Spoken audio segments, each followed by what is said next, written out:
বাবু, তুমি আমার কতটা ভালোবাসো? অনেক অনেক ভালোবাসি। কিভাবে বিশ্বাস করব? তুমি কোনো প্রশ্ন করতে পারো। আচ্ছা ঠিক আছে, মনে করো তোমার দুইটা গার্লফ্রেন্ড আছে। আচ্ছা, মাইনে নিলাম। সাথে সাথে মাইনে নিলি? তুমি তো বললাম আনতে। আচ্ছা যাই হোক, ধরো তোমার দ্বিতীয় গার্লফ্রেন্ড তোমার জন্য ডাল রান্না করে নিয়ে আসছে, আর আমি তোমার জন্য গরম গরম মাংস রান্না করে নিয়ে আইছি। তুমি কার হাতের খাবার খাবা? আমি ওর হাতের ডাল রান্না খাবো। আমি জানতাম তুই আমার একটুও ভালোবাসিস না।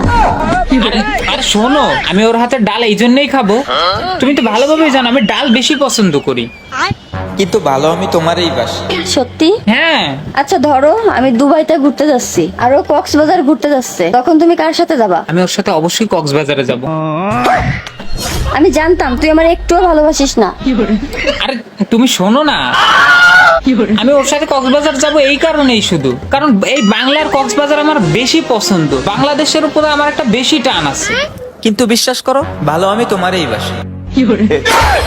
আচ্ছা ঠিক আছে, মনে করে এবার আমি কক্সবাজার যাচ্ছি আর ও দুবাইতে যাচ্ছে, এবার তুমি কার সাথে ঘুরতে যাবা? তাহলে আমি অবশ্যই ওর সাথে দুবাইতে যাব ঘুরতে। ওই তো আমি জানতাম তুই আমারে ভালোবাসিস না। আরে শোনো, আমি তো দুবাই এই জন্যই যাব কারণ কক্সবাজারে তো আমি আগেই গেছি। কখন? এই যে তোমার আগের প্রশ্নতে। দেখ তোর সাথে আমার কথা করাটাই ভুল হয়েছে। আরে শোনো, আমি ভালো তো তোমারই বাসি। জাহান্নামে যা।